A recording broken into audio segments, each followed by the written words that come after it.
Donc on s'est réunis un peu en amont pendant à peu près 3 mois pour cette sélection de documentaires.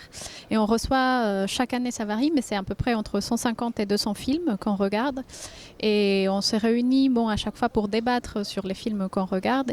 Et il y a bien sûr la thématique qui nous interpelle. Donc on va parler des thématiques qui sont traitées, mais également de la forme, comment le réalisateur va traiter cette forme-là pour décrire sa problématique, que ce soit sociale, personnelle, etc. Nous sommes trois, comme dans tout processus de sélection, nous ne sommes pas toujours d'accord, mais ce que je trouve intéressant notamment cette année, c'est qu'on a réussi à produire une liste de films sélectionnés relativement consensuelle au terme de la discussion. Je crois que aucun d'entre nous ne refuserait de défendre l'un des films qui est là. On est tous convaincus de la pertinence des choix qu'on a fait, mais ce n'est pas forcément toujours le cas. L'an dernier, on avait eu sur quelques films davantage de divergences, et après évidemment on négocie, chacun fait des compromis, et c'est un processus en tout cas assez passionnant, évidemment, qui permet en plus, il faut le préciser quand même, Nadia disait qu'on voyait 150 films ou plus, qui permet d'avoir une vision très globale de ce qui se produit à un moment donné, et ça c'est tout à fait passionnant. Et si consensus il n'y ait pas dans, je dirais, une motion centriste, genre radical socialiste, on préfère, même s'il y a des accords de l'un d'entre nous, prendre des extrêmes, prendre des choses qui ont un coup de cœur pour deux d'entre nous, même si le troisième n'adhère pas, plutôt que quelque chose qui serait un consensus mou. Alors pour parler de la production des documentaires en Amérique latine, il faudrait peut-être voir ce qui se passe en aval, c'est-à-dire d'où viennent les réalisateurs. Et la grande nouveauté depuis 10 ans, depuis 15 ans, c'est l'éclosion d'écoles documentaires en Amérique latine de qualité. On connaît l'école de Cuba, qui est pérenne depuis déjà une trentaine d'années, mais en particulier en Colombie, en Argentine, au Chili, de nombreuses écoles se sont développées et on voit toute une génération de réalisateurs qui sont sortis de ces écoles et qui vont privilégier l'écriture cinématographique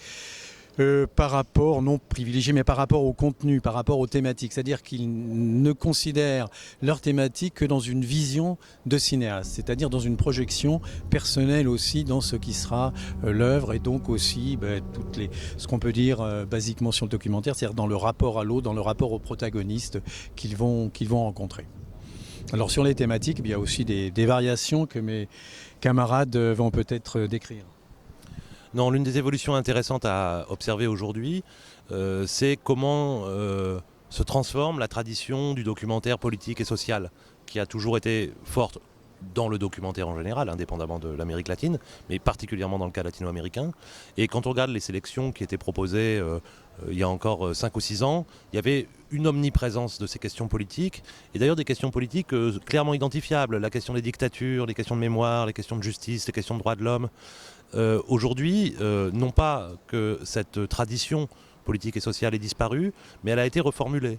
Par exemple, on voit les questions environnementales, par exemple, les luttes locales contre un certain nombre d'excès dans l'exploitation des ressources naturelles apparaître. Et donc on a toute une série de glissements qui peut-être rendent thématiquement la sélection plus variée qu'elle ne pouvait l'être il y a encore 5 ou 6 ans. On pourrait ajouter également que toutes ces thématiques sont également, même si il y a des glissements, elles sont vues autrement, il y a aussi la forme qui varie et il y a une nouvelle recherche de ces jeunes réalisateurs pour montrer ces problématiques et filmer ces problématiques différemment. Donc on a un afflux de films avec des formes très très intéressantes cinématographiquement. Oui, là où la télévision a tendance à formater l'écriture, là on est dans une diversité totale et une surprise chaque fois, grande surprise chaque année parce que on va flirter avec les arts plastiques, on va flirter avec un certain nombre de trucages, de fiction, on va flirter aussi avec des personnages qui relèvent à la fois du récit de fiction et du récit documentaire. Évidemment, tout ça a une conséquence, c'est-à-dire qu'on insiste beaucoup sur les nouvelles formes de créativité, sur le fait que beaucoup de documentaristes arrivent avec des projets très personnels qui justement, comme le disait Jean-Louis, ne sont pas formatés par la télévision, mais ça pose ensuite évidemment le problème de la diffusion de ces documentaires, puisque le formatage télévisuel d'un certain nombre de documentaires a précisément pour vocation de faciliter leur diffusion. Alors les projets très personnels que l'on a pu retenir cette année,